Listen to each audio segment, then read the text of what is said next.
Thanks to this episode's sponsors. At Athletic Brewing Company, their innovative process allows them to brew great-tasting craft beer without the alcohol. From IPAs to stouts to golden ales and more, they offer a full selection of beers starting at only 50 calories. Now you can keep your head clear and enjoy the refreshing taste of beer anytime, anywhere. Place an order today at athleticbrewing.com and get free shipping on 2 6-packs or more. NZ Hops Limited is a proud sponsor of Drink Beer, Think Beer. Harvest has officially ended in New Zealand, and there are exciting hops to choose from, including Nelson Sauvin, Motueka, Verwaka, and the newest hop in the lineup, Nectaron. The white wine, stone fruit, and tropical fruit notes layered with pine, citrus, and herbal notes offer a range of flavors unlike any other growing region in the world. Learn more about what they can do for your beers by visiting nzhops.co.nz or finding NZ Hops on social media. And Briess has been malting barley for 145 years, and the 5th generation of family ownership is currently leading the company. But the values have always remained the same, producing the highest quality, most consistent malt, and working directly with their customers to help them succeed. From pilsners to porters and everything in between, Briess offers the finest handcrafted malts, extracts, and adjuncts to help you brew the perfect beer. Visit Briess.com or visit their social media channels to see and learn more.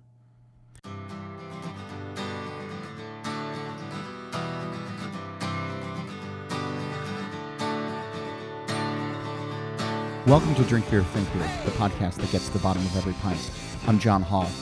There's a lot happening in the beer industry these days. Following numerous posts on the Instagram account of Brianne Allen of Notch Brewing, hundreds of women have come forward with stories of abuse, harassment, and worse by men in the brewing industry, as well as customers. It's an important story that deserves a lot of attention, and we'll be doing just that in the coming weeks. In the meantime, I'll encourage you to read these accounts and responses from some of the named breweries. On Instagram, she's at Rat Magnet. And you can also go back to the episode of this show that Brienne recorded with me last year.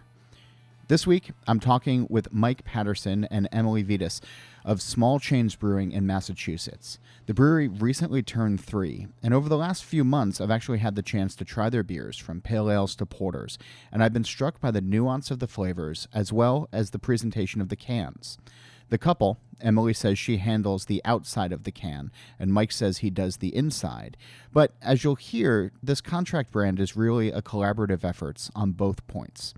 We talk about music, the pandemic, and recipe development.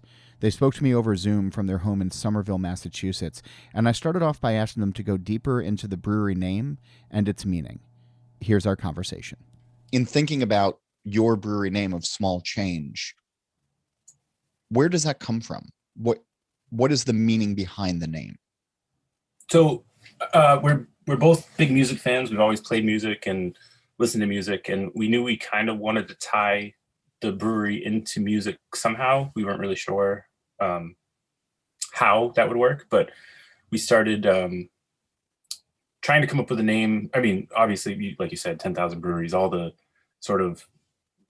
brewery names that you would think of have already been taken. Yeah, I wish we had kept the list of brewery names that we liked, but were already taken, because some of them were really good. Yeah. But so we sort of listening to music that we liked and trying to maybe, borrow or reference something in music for the brewery name. And we, I think I was listening to Small Change, the album Small Change by Tom Waits at work one night. Yeah. We would text back and forth whenever we come up with something, and inevitably someone would go, "Nah, that's no good." Or like you'd have a really great idea. I'd have a great idea, and I'd call, and I'd be like, "How about this?" And she's like, "Are you kidding? That's terrible." But so I texted. Do you remember one such? Oh, no. Okay, that's probably best to block that out of your mind. Yeah. Emily, do you remember one such? I do not. It's like trying to remember 5 years ago. I just remember that it was harder to name the brewery than it was to name our kids. And one of our kids didn't have a name for 24 hours after she was born. So really? Oh yeah. Anyway. Yeah. But there's so much that goes into a name where once it goes out there, I mean, it does sort of become your identity a little bit. Yeah. So that was, we both kind of, I said, "How about Small Change?" And she went, "You know what? That's not bad." and we Googled it and no one had taken it. So we sort of sat with it for a little while, and we didn't really have like a niche as far as the beer was concerned. Like what we didn't really have, like it wasn't, like Jack's Abbey in Framingham here, they do lagers, like that's their thing. Notch does session beers. Like we didn't really have that sort of quick, what do we do? But we knew we kind of wanted to work in some styles that weren't so much available in the home state of Treehouse and Trillium, where it's hazy IPAs. So we said small change is kind of it kind of works with this kind of vague idea of what we want to do beer wise. And it just led to small change. It was just kind of, Mike just said it, and then it led to many other, like it fits so well to what we wanted to do, and it helped us clarify what we wanted to do as well. Take something and make a small change to it, and go with that. So that's so interesting, because often the breweries that you mentioned, they got into it with a sort of a very clear idea of what they wanted to be. And then there's also breweries that just want to be a brewery and sort of make what they want to make and do what they want to do, kind of thing. And maybe fall into a niche, or maybe fall into, some similarities down the road. But when you were both planning on getting into this, where did that conversation start between the two of you? That's like, okay, we want to, start, our own beer brand, our own idea, and contribute to the beer world. It started off as homebrewing, as a hobby. And we got into, we're both living in New York. We moved up here, and I got a part-time job working at a wine store that had a craft beer section and got an employee discount. So started just bringing home bottles that I'd never heard of before, and opening a bottle of barley wine, having no idea what it was. And so just got really into craft beer, and she bought a homebrew kit for a Christmas or birthday gift, and it started off extract brewing on the stovetop, and eventually, many years later, got way out of hand with an all grain system with pumps and everything on the back porch, and fermentation, temperature control, and all that, and just loved brewing. And it was just something that we knew we wanted to. It's kind of whatever hobby you have, it's like, oh, it'd be great to do this as a living, and just kind of always wanted to take the beer recipes that we were making at home and share them with the world. And then we also realized that, running a beer company is not just making beer. That's part of it, but it's really not. In the end, making the business is a lot bigger than that. And we realized through, all the various skills we picked up along the years, through all our various jobs and interests, that we really could do, most of the business ourselves. From making the can art to doing sales. We could learn that, and we realized that whatever we didn't know we could learn. And then we realized, like, well, maybe we can't, we do actually need a lawyer, things like that. Oh, but yeah. we realized we could cover so much of it, and we wouldn't have to hire people to do it. And we realized we could actually make a go of it. And that, I think we thought that, and it took us about a year to actually believe it. And then probably another 2 before we actually started the business. So of planning and figuring it out. But, it was I was like, I could make a logo. Well, weird. How could I, like believing that we could do things like that. But I'm always, the thing that I really love talking about with people is when somebody decides to go pro with it and to put themselves out there, make a family business, whatever the case is, there has to be some sort of level of, here's what I want to contribute to beer, right now. And in some cases it's, oh, I really loved Brewery X and I want to do what they do. And, or in other cases it's, I'm so frustrated that people aren't doing Y, so I'm going to do that. For you two, when you got into this, what did you want to bring to beer, into the beer industry? I think, there are a lot of styles that, kind of get overlooked in sort of the hype of either limited release beers or the next new New England IPA. There's a lot of stuff that just gets overlooked, and even the lining up at a brewery to get a case of IPA on release day or something is becoming the norm, rather than like going to your local pub and having a pint of cask beer or something like that. And so, we definitely haven't gotten to that point yet, but I think sort of having the flexibility, the way that we have our business set up, we have the flexibility where we can put out beers like we do an English dark mild that's on the shelf. Bold move. Yeah. So like we're able. I mean, I love it, and I'd love to see more of it, but I imagine in a world of hazy right now, people are. Well, it sells, but it doesn't make any money. Yeah. Well, yeah. But we're able to do stuff like that, and hopefully, instead of just pumping out IPA after IPA, maybe, if not turn somebody on to a style that they might not have had before, because it's like you can't just walk into a store and buy a 4-pack of dark mild in most places. So either turning someone on to a style that they might not have had before, or just providing sort of a something different in the world of hazy IPAs. Because when Mike was homebrewing exclusively, we I remember I really like a Dunkel. Cluster Ondex Dunkel is one of my favorites. And so he brewed me one, and that was great. And then, then he could, I want a dark mild. He could just make one, and we didn't have to go to a store and buy one. And we realized I realized how lucky I was that, I could just say, hey, why don't you make this? And he would do it.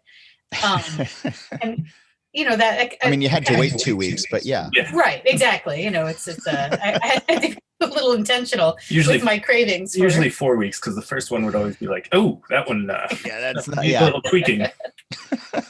But kind of that idea that it would be nice to not have to get a German beer to a beer that came from Germany. It would be nice to just have something you can go to the local store and it was made right here. I don't know. Yeah. You bring up homebrewing, and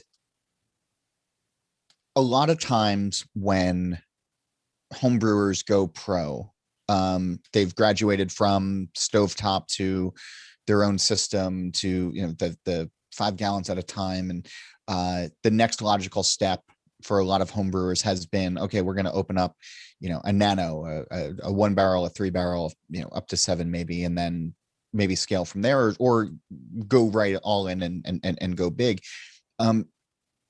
You went from home brewing to professional contract brewing. What was that decision? How was that made? So it originally, it was not what we wanted to do.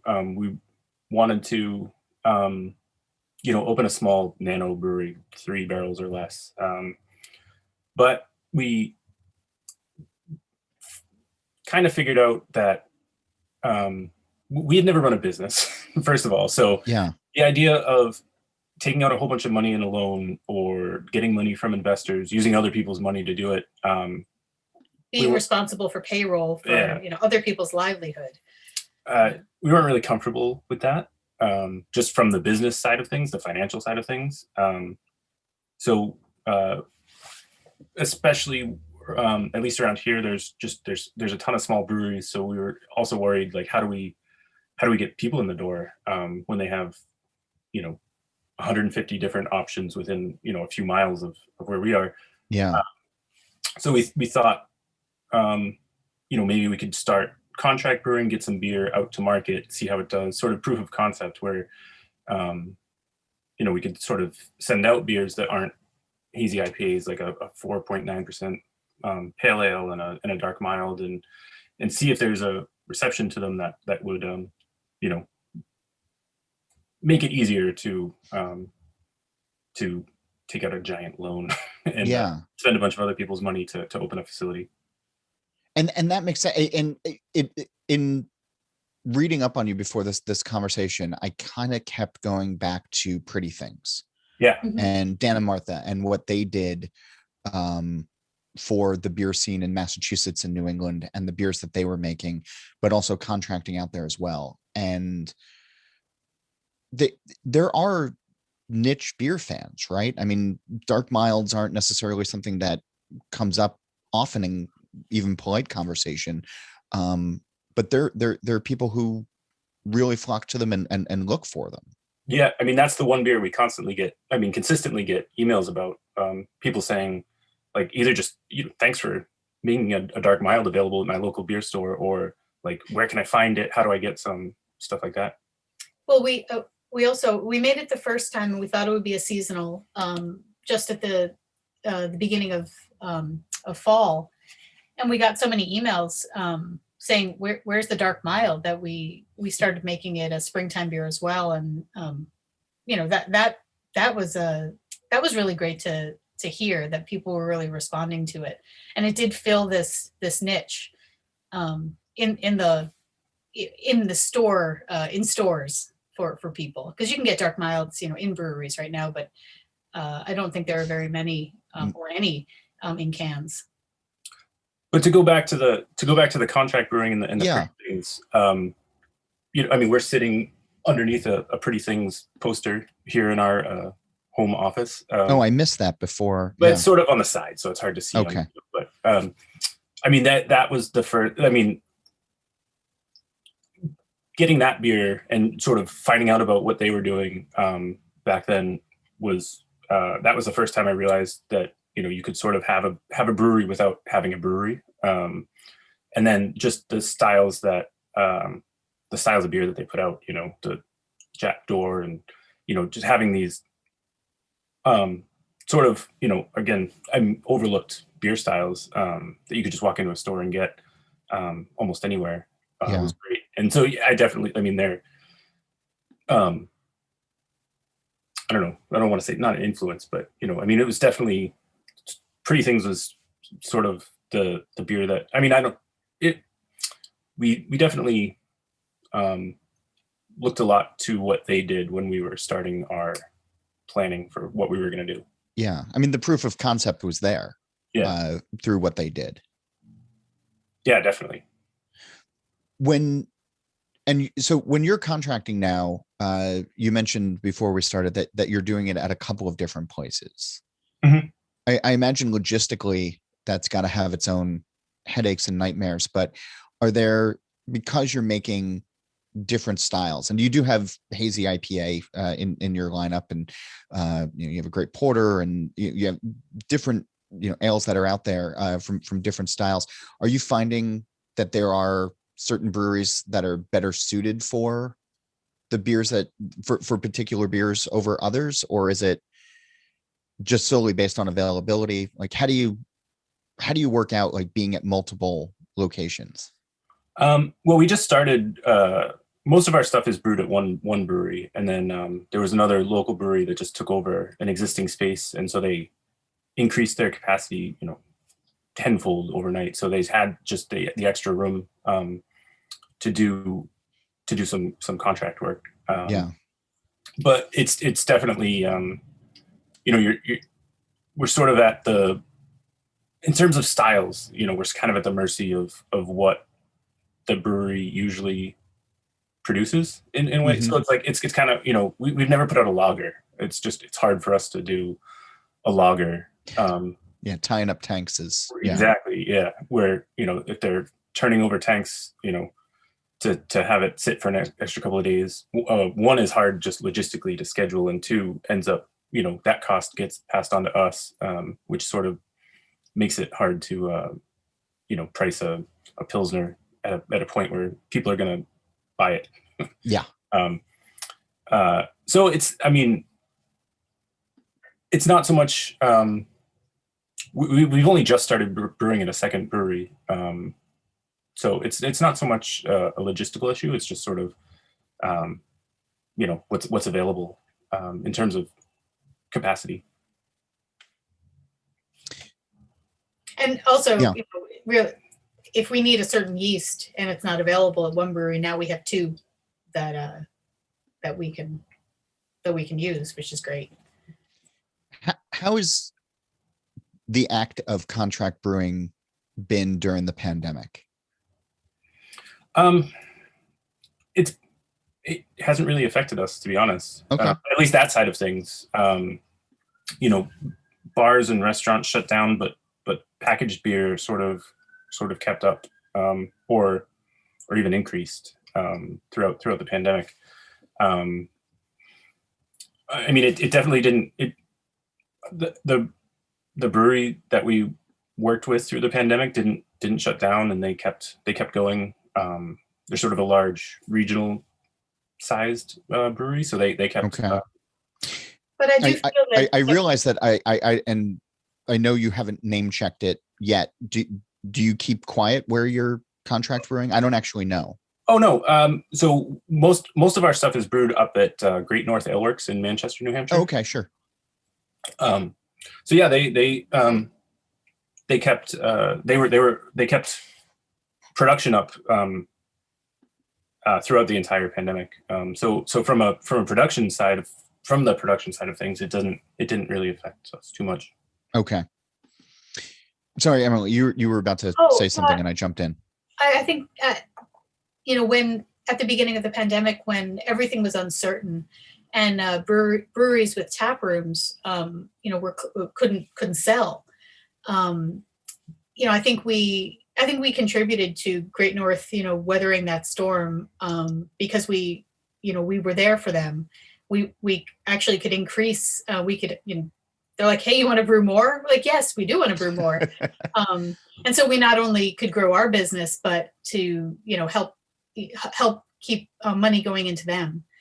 So that was great. That felt great that, we could contribute, to keeping a place alive that, we love as well. Well, not that we were, well, yes, we were contributing. No, we were contributing to it, though. We helped. But so if all of a sudden you can increase production and you can have more beer, then the challenge becomes selling that extra beer that you've made that maybe you hadn't been thinking about, in January of 2020. And the act of selling beer or getting in front of new customers, I think, was pretty difficult, and certainly almost impossible in person during the height of the pandemic. So when you have all of this extra beer that's now out on the market, how are you trying to connect with customers, and how are you trying to, and how did you find success in connecting with new people? I don't know if we did, to be honest. Well, we increased our social media presence a little bit. We got more into Instagram, which seems to be where the people are looking for beer. It's where the kids are. Yeah, it's where the kids are, and the kids are all in their 30s and 40s. I know. That's cool. But all of the hip 30 and 40-year-olds. Exactly. Yeah. But we tried to do, especially, at this time last year, April, May, people were trying to figure out, we would do in-store tastings. Pre-pandemic, we'd do in-store tastings every Friday, Saturday. And then festivals and events on the weekends and stuff. Yeah. So I feel like around this time, people were trying to come up with different ideas about what to do. We tried virtual tastings with stores, where you go to the store and buy a 4-pack, and then we'll do a Zoom tasting, and that never really seemed to pan out. No. But we did. There was an events company that obviously couldn't do events during the pandemic. Crafted, so she ended up every week would do an interview with a brewery where they'd share the beer and talk about the beer, talk about the company, and I think that was sort of how that was sort of the most the virtual beer stuff. Just it was hard, but I think that was kind of the most effective way. Were those we did one or two of those virtual tastings / interviews through event companies that otherwise would have had to shut down during the pandemic. Yeah. But yeah, just I think that was it, and then sort of just trying to maintain the social media as much as possible. Any kind of virtual communication with customers that was available. But you did see the beer move off the shelves. Yeah. I don't know if you know, but people drank a lot in this past year, a lot. So that I'm well aware. Yeah. Yeah, especially in the beginning. Yeah. Through the fall, I think even losing the draft sales, we didn't do a lot of draft sales anyway. It was probably only about 20% of the beer that we sold. But the increase in can sales. We'll get back to it in just a minute, but first, a bit from our sponsors, and I hope you'll give them a closer look. Briess is the original craft maltster and currently offers the broadest product line in the industry. Briess's barley is grown from the Bighorn Basin in Wyoming and Montana, where warm days, cool nights, and floodwater irrigation yield some of the highest quality barley in the United States. At Athletic Brewing Company, their innovative process allows them to brew great-tasting craft beer without the alcohol. Place an order today at athleticbrewing.com and get free shipping on 2 6-packs or more. And if you're thinking about beer competitions and the newly announced New Zealand Pale Ale and New Zealand IPA categories, visit NZ Hops online at nzhops.co.nz or find them on social media. There you'll learn about varieties bursting with white wine, stone fruit, and tropical fruit aromas, and more. Hops from New Zealand are unlike any others found on the globe. Discover them today. And now, back to my conversation with Emily Vides and Mike Patterson of Small Change Brewing.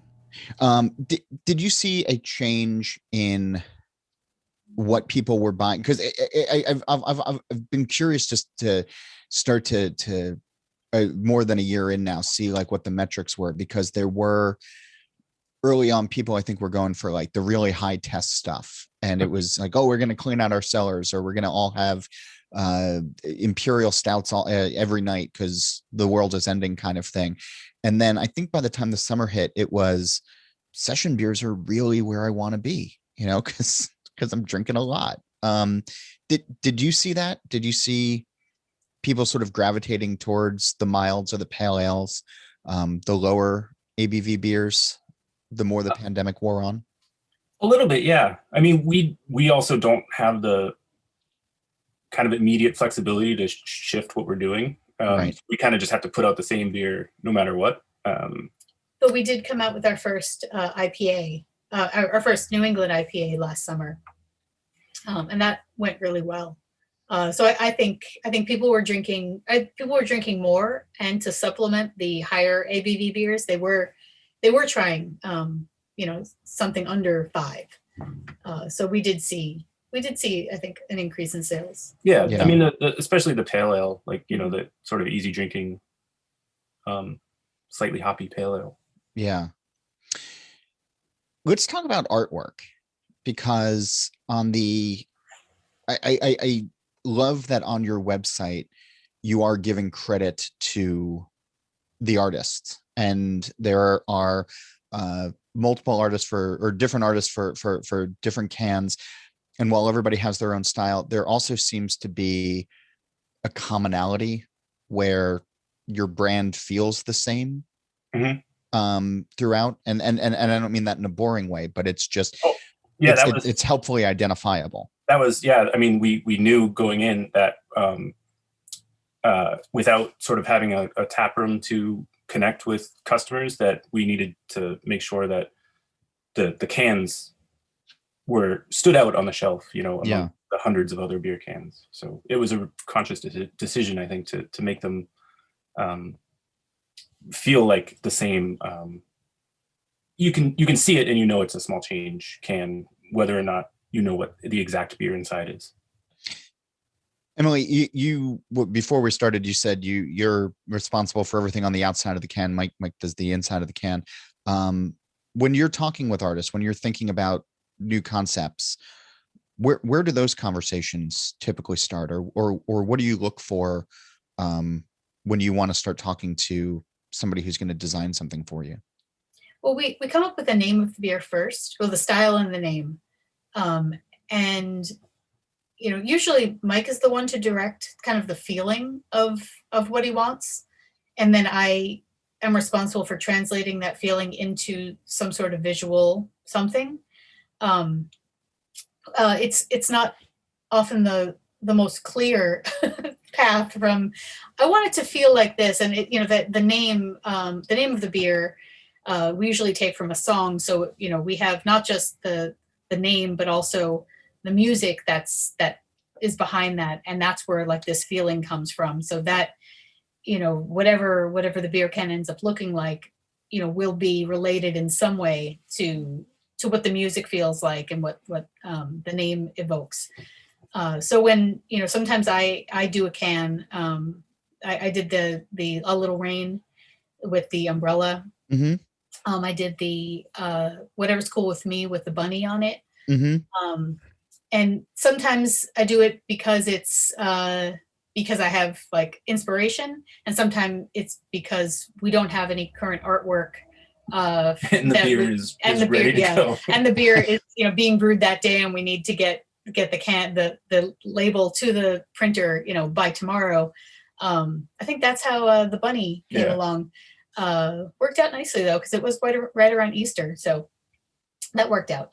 But when I talk to artists, we have lots of very generous friends who I wanted to provide a place where their artwork would be seen in different places, not just on a gallery wall or in somebody's house, but on shelves and in people's hands.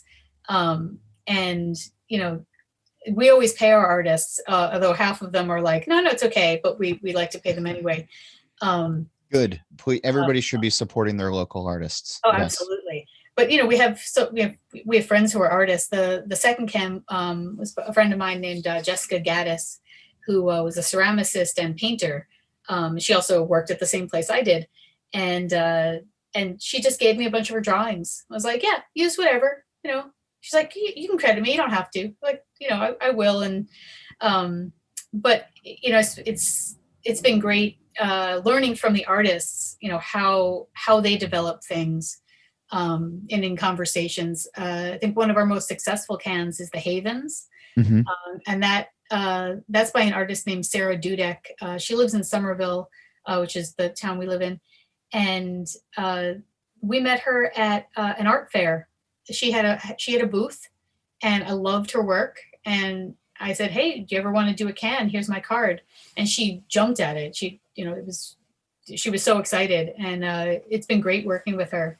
And just, this feeling of community and just generosity and creativity. It's been really great. And, with that can,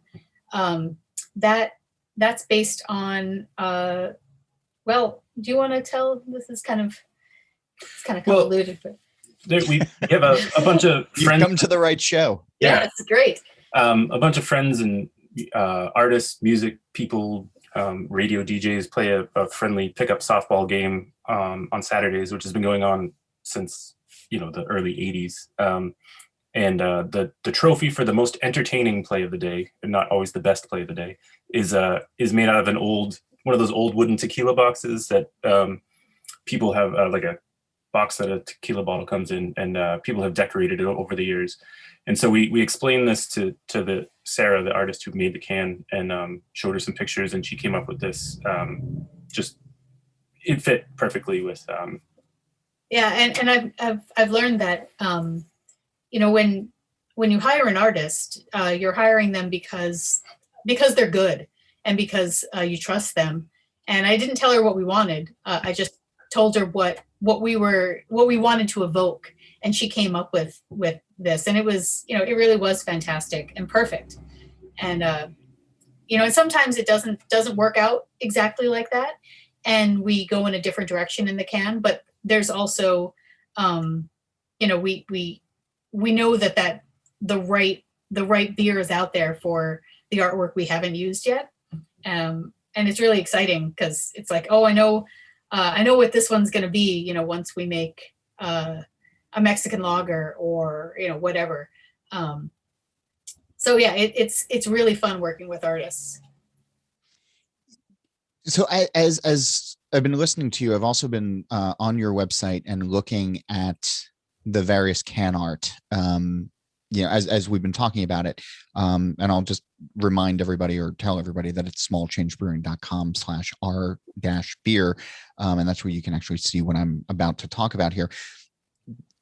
Going back to the music influence, what's really interesting to me is that yes, there is a sameness to your cans where your name is very clearly presentable, which is great.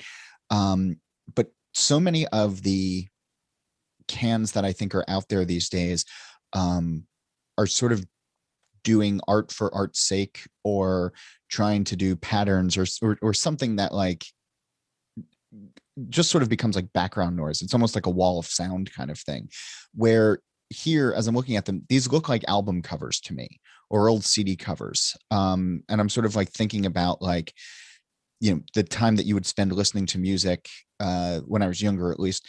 And, you have the liner notes and you have the jewel case for CDs, and you're sort of looking at the very intimate details of cover art, or the minimalistic kind of thing as well. And that's just an aside, but like, that's convoluted, I guess. But when you're thinking about music and beer and art, that's something that that you two know, and maybe the artist is then keyed in on it. Is there a way that you found to convey that to the everyday drinker, somebody who grabs a can of the Havens, or whatever it is, like to I don't even know if I'm articulating this question the right way. I think, first, it's exactly what you're saying. Like, we kind of treat making the label as like an art project that's fun, whether we're working with an artist that's doing sort of the image in the center of the can, or doing it ourselves. It's kind of like a fun art project. And then we sit down and we look at the label proof, and we listen to the song at the, what I mean? We do exactly what you just said. We put the song on, and we look at the label and see if it fits before we send it off to get printed. Yeah. See if it is like a cohesive, piece of art, to sound really pretentious. But I don't, I think it's sort of, I kind of like the idea that it's there for somebody to do that if they want to.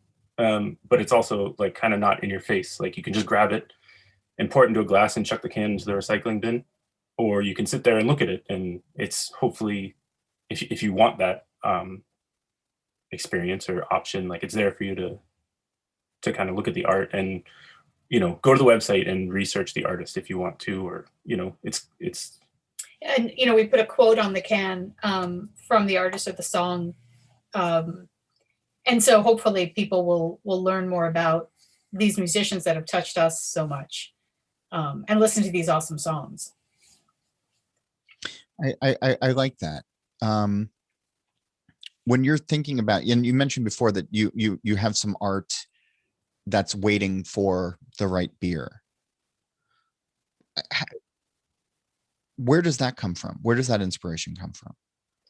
For to match up the art and the beer? Yeah. I think it's just for the stuff that hasn't been picked yet. Like does it come in at different times, different waves, and different ways, or is it just? It's just like, I don't know. I've never written a good song, but you listen to artists, like musicians talk about, it just came out, like, it just happened. And, I think that's sort of like, we'll have a piece of art or something that our friend made, or someone that we worked with that it just didn't, we'll have this sort of art on the side and be like, it's not good. And then we'll pull it out 6 months or a year later and go, it's the perfect combination. Yeah. Yeah. And I think it's like, it just kind of happens. And, yeah. It's not like we're like kind of just waiting around for these things. Like, I feel like you have to work really hard to get to a place where things can click together. Yeah. So, we do that. We meet artists, honestly, we meet a lot less now. I've reached out to people on Instagram, but we don't go to art fairs anymore. maybe this summer, that would be great. But we talk to people a lot, and we meet people through other people. People contact us, and we're always talking with people. And I think it also helps, when, if I don't know like I didn't know Sarah Dudek before I approached her with the idea. And then, we went and had a beer together and talked about things, and we could, we liked each other, and we talked about, things in the same way, and we really hit it off. So, it was fun doing a project with her. So, I think that helps a lot too, that it's not just business. We want to have fun doing it too. When you're writing a recipe, does something come out of like thin air for you, Mike, or is it like from the homebrewing days, or are you still looking around for inspiration and then putting your own stamp on it?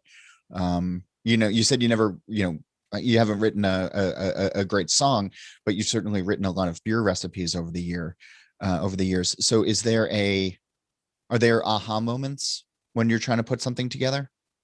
Yeah, I think it's a combination of like constant tweaking to get to the right point, and then some of the beers is just like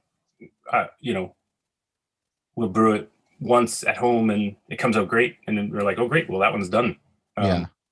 So I know, A Little Rain, the pale ale, that was our first beer that we released when we started the company, and that went through at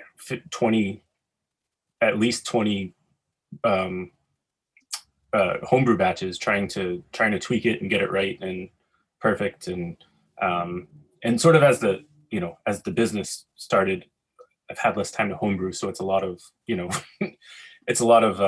just like, well, we got this, like we can get this hop, let's do an IPA with that hop, and kind of base it off of a previous recipe that we've had. Emily, are you still pushing the agenda of the beers that you want to drink? Well, so I was thinking about as Mike was talking and you were asking questions, like, Mike always refers to brewing as we, and I gotta be honest, I don't do any of the brewing, and mostly because I don't like cleaning. Yeah. And brewing is all cleaning. And I watched him clean so many bottles in the beginning, and just the endless cleaning. I really, and this is kind of unpopular, I really have no interest in any of that. But I do like drinking. Yeah. Which is a very important part. Exactly. Yeah. No, that's almost verbatim my answer when people ask me why I don't homebrew. Yeah. And I really respect it. I think it's great when other people also come out as not brewers. But I think, I really was kind of an integral part of the process, because when he would brew a beer and I really liked it, Mike wouldn't just say, oh, great, she liked it. We would, talk about what I liked about it. And, we got better at, we expanded our palates that way. And then if I didn't like it, that wasn't enough. I couldn't just say I didn't like it. I would, and I pushed myself to understand like what I didn't like about it. And then we would figure out, is this beer like poorly brewed, or is it just my preferences? And so, and thinking about that. And then also like, I started thinking about the way we make the can art together. So I do the majority of the work, but Mike is integral to the process, because he comes up with an idea, and it's kind of like the inverse of the way we do the brewing. The beer, yeah. He'll come up with the idea and the feeling, and then I do it. And then if it's not right, he's like, it's just not right. And that's, I push him to tell me what's not right about it. Like, what's it missing? What's there too much of, whatever it is. And the closer he can get to expressing that, the better the can will be, or at least the quicker the process will be. Yeah. I actually hadn't really thought about that before. Honestly, I thought you were just kind of a pain in the ass, but but now putting it in the context of the way I would approach like tasting the beer, I realize you're not a pain in the ass. It's just that you didn't have the vocabulary perhaps to talk about it. I'm glad I can help you guys here. Yeah. And It's like explore your feelings and your open lines of communication. podcast / counseling session. Yeah. I mean, it is, I'll send you my bill. Yeah. Being married and having a family and having a family business is, I think it can go one of two ways: really good, really good, or not so good. And it's going really well for us. And I think we have moments mostly around when the can is not coming together, where we have disagreements and may not be able to talk to each other in the right way, but then we work it out, and it's really cool actually, because we're kind of just doing this without a playbook. And I could tell a story about actually something that went really, really much better than I thought it would. We did the artwork for Push the Sky Away together. And that's a skyline view, and yeah. And it's a Nick Cave song, and it's kind of a slow smoldering song that like builds, and it's kind of dramatic, and it's very dramatic. And so Mike came up with this idea. He wanted buildings and a skyline, and he's like, and I'm going to do a watercolor of it. I was like, but she very politely told me that I'm a terrible artist, and convinced me to. She said, "How about collage?" And, I said, but you've never done any watercolor ever before in your life. And he said, yeah, but it'll be fine. I was like, but that's one of the hardest kinds of painting that you could do. And so then I politely suggested collage, and I got all these magazines for him. And he took my advice and made all these collages. And then we scanned them and put them into Adobe Illustrator, and then it was great. We sat together, moved things around. I moved things around, and he, made suggestions, and we talked about it, and it was really fun, and it went really well. And it was like, it was so much nicer than him just telling me like, no, I don't like it. Like, we worked together, and we'd never done that before on an art project. So I really enjoyed it.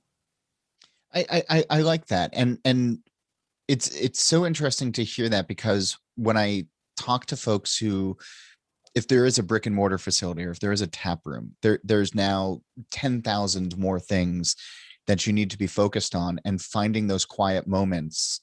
That sort of seems to be a theme when I talk to couples that are running a brewery together, where it's, the quiet moments are almost impossible to come by, or the together creative moments are very, very difficult to come by, because there's so many other moving parts. So it's nice to hear that you're able to do that with this model. Yeah, I mean, it's nice to. I mean, it's also a necessity. Like, we need the beer can, we need the label. Sure. So we're almost forced into taking the time to do that. Is the future mild? No. Okay. I would love to say yes, but no. What is the next style that you're hoping to put out that's sort of not getting the love that it deserves these days, that you would love people to gravitate towards? Bonus points for Rauk beer. Oh yeah, I was just thinking about that the other day. I'm teasing, but yeah. Well, the Great North, where we brew, they have a beer called Smokin', which I think was, they entered it in that. Before the brewery started, it won that national Sam Adams homebrew contest. Oh, sure. That recipe, and then the long shot, yeah. Yeah. So that's a great beer, but it's not so much the obscure styles. It's not so much the specific obscure styles, but just to have, sort of other options on the shelf, in a sea of hoppy beers. But I think we're hoping to do just like a straightforward German style Pilsner. Okay. Okay. I mean, there's nothing wrong with that. I love that. Yeah.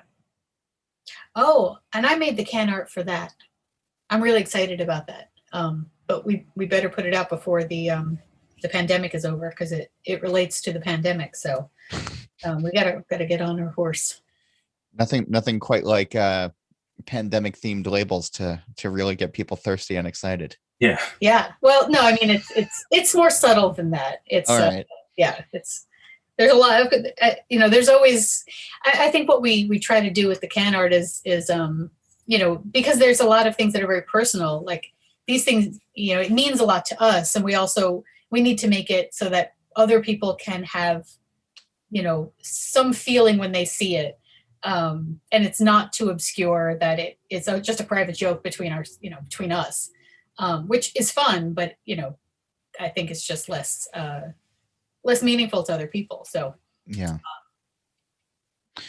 Well, your beer is available in the greater Massachusetts, New England area. So anybody who's hasn't had it yet, go out, get yourself some 4-packs and drink and listen to music and enjoy the overall experience. Emily and Mike, thanks for taking the time today and talking with me. This really was a lot of fun to hear your story and to see that couples can work together in breweries in a good, meaningful way. So thank you. Yeah. Oh, thank you. Thanks so much, John. This is great. My thanks to Emily and Mike for making the time to talk. And I realized after I was done with this interview that I didn't have a mild in the house, and now I kind of wish that I did. But I also always want a Rauch beer. If you do as well, check out the This Week in Rauch Beer on Facebook, Twitter, and Instagram. And also check out beeredge.com and the Beer Edge podcast. If you're interested in advertising on this show, I'll ask you to reach out to Liz Melby. She's on email at liz@beeredge.com. And speaking of that, this episode is sponsored by Athletic Brewing. At Athletic Brewing Company, their innovative process allows them to brew great-tasting craft beer without the alcohol. From IPAs to stouts to golden ales and more, they offer a full selection of beers starting at only 50 calories. Now you can keep your head clear and enjoy the refreshing taste of beer anytime, anywhere. Place an order today at athleticbrewing.com and get free shipping on 2 6-packs or more. NZ Hops is a proud sponsor of Drink Beer, Think Beer. Harvest has officially ended in New Zealand, and there are exciting hops to choose from, including Nelson Sauvin, Motueka, Rawaka, and the newest hop in the lineup, Nectaron. The white wine, stone fruit, and tropical fruit notes layered with pine, citrus, and herbal notes offer a range of flavors unlike any other growing region in the world. Learn more about what they can do for your beers by visiting nzhops.co.nz or finding NZ Hops on social media. And Briess has been malting barley for 145 years, and the 5th generation of family ownership is currently leading the company. But the values have always remained the same, producing the highest quality, most consistent malt, and working directly with their customers to help them succeed. From pilsners to porters and everything in between, Briess offers the finest handcrafted malts, extracts, and adjuncts to help you brew the perfect beer. Visit Briess.com or visit their social media channels to see and to learn more. Nate Schweber does the music. Jeff Quinn designed our logo. Remember to defend Pilsner. I'm John Hall. New episodes of this show release every Wednesday, and that's when I'm going to be back again to drink beer and to think beer.